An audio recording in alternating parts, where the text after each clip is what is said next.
Good, happy Monday evening, everyone. I'm Riley King, and welcome to Sports with Riley King. Let's begin.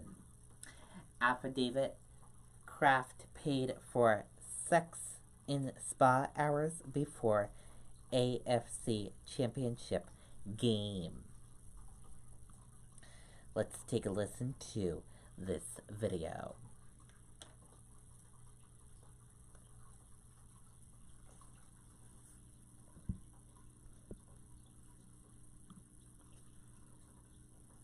This season, Fairfield Kia is passing great savings on to you. Don't miss out on your chance. Friday, February 22nd, the Jupiter Police Department gave us case filing packets stemming from their prostitution sting. After review by our intake prosecutors, we are charging 25 individuals with soliciting another to commit prostitution, pursuant to sections 796.07 2F and 5A1 of the Florida statutes.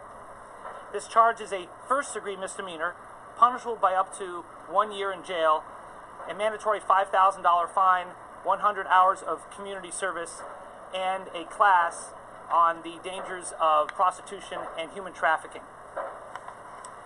We also expect to receive filing packets for the 2 women who have been arrested by the Jupiter Police Department for, among other things, deriving support from the proceeds of prostitution, which is a second-degree felony. All defendants are presumed innocent at this point. The charges begin the court process with local defendants being mailed a summons to appear in court. Out-of-county defendants will have a capias issued, which is essentially a low-level warrant, and will have to either surrender or have an attorney contact law enforcement to satisfy the warrant. The clerk's office will publicly release court dates for those receiving a summons, and the names of all the defendants will be released. And actually, they have been released already. The names of all defendants already have been released by the Jupiter Police Department. I'd like to thank the men and women of the Jupiter Police Department for their professionalism and diligence in investigating these cases. It's our ongoing partnership with local law enforcement that helps keep our community safe. You can tell a lot about our community by the way it treats its most vulnerable individuals, and that includes victims of human trafficking, which is modern-day slavery. Human trafficking is the business of stealing someone's freedom for profit, including, it can happen anywhere, including in the peaceful community of Jupiter, Florida. In 2017, our office joined with the Palm Beach County Sheriff's Office and the FBI to help start a human trafficking task force. We are pleased with our progress, but we realize there's a lot more to do. These cases aren't about any one defendant or any group of defendants. The larger picture, which we must all confront, is the cold reality that many prostitutes in cases like this are themselves victims, often lured into this country with promises of a better life, only to be forced to live and work in a sweatshop or a brothel, performing sex acts for strangers. Human trafficking is built on force, fraud, or coercion. It is evil in our midst. It is also fueled by the demand side. Demands from otherwise law-abiding citizens who are not aware or don't want to be aware about those being exploited. Human trafficking often occurs in plain sight, which is why I'm hopeful that these cases will encourage people to say something if they see something, and for victims of this unreported crime to gain the courage to let their voices be heard. With that, I'd like to take any questions you may have. Okay, and there you go on that video of that press conference.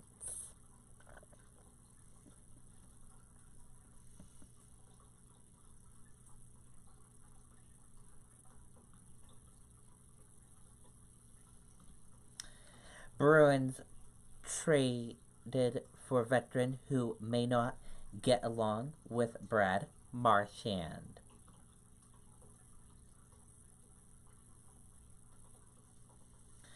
The Boston Bruins have acquired veteran winger Marcus Johnson from the New Jersey Devils for 2 draft picks. The Bruins draft a 2019 second-round draft pick and a 2020 fourth-round pick to the Devils.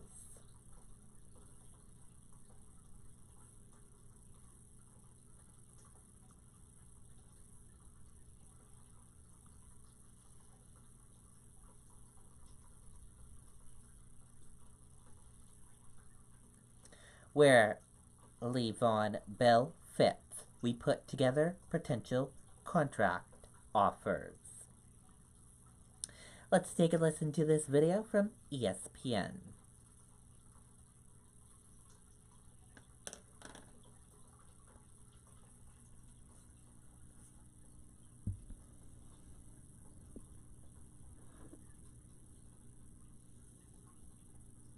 Hugh Lewis, Riddick Field-Yates, Trey Wingo. This much we know, Le'Veon Bell will not be a Pittsburgh Steeler. GM Kevin Colbert made that official when they said they're not going to tag him at all. So the 27-year-old will be an unrestricted free agent running back on the market. Likely scenarios. I think the New York Jets make a lot of sense for Le'Veon Bell because GM Mike Maccagnan knows he needs to upgrade this roster immediately this offseason. They've got close to $100 million in cap space, and if you want to see Sam Darnold get better without Sam Darnold doing anything, put better players around him. Le'Veon Bell will be a player that could certainly fit in that offense. Yeah, I'm going to go with the Tampa Bay Buccaneers for many of the same reasons as far as what he would do for the quarterback position there. It would help Jameis Winston tremendously. It would help their play-action passing game. It would help Mike Evans. It would help all the pass catchers on this football team. And quite honestly, take some pressure off of a defense that still needs to come around. This is a disappointing football team, the Tampa Bay Bucs. They need to get it going. Bruce Arians is the new man in charge. See what happens down there. I'd throw in 2 other teams. The Indianapolis Colts behind that unbelievably rebuilt offensive line. They have plenty of money. And don't discount the Houston Texans, who think they've got a lot of other pieces in place. But if they can get them, and again, it only takes one to start that bidding war to potentially get the money that Le'Veon Bell sort of balked at, and looking for that Todd Gurley money, which is somewhere around $45 million guaranteed. Okay, and there you go on that video and that report. And that does it for this edition of Sports with Riley King. I hope you all enjoyed this Monday night edition of Sports with Riley King. I'll see you back here tomorrow night with another edition of Sports with Riley King. Have a great night, everyone. Bye.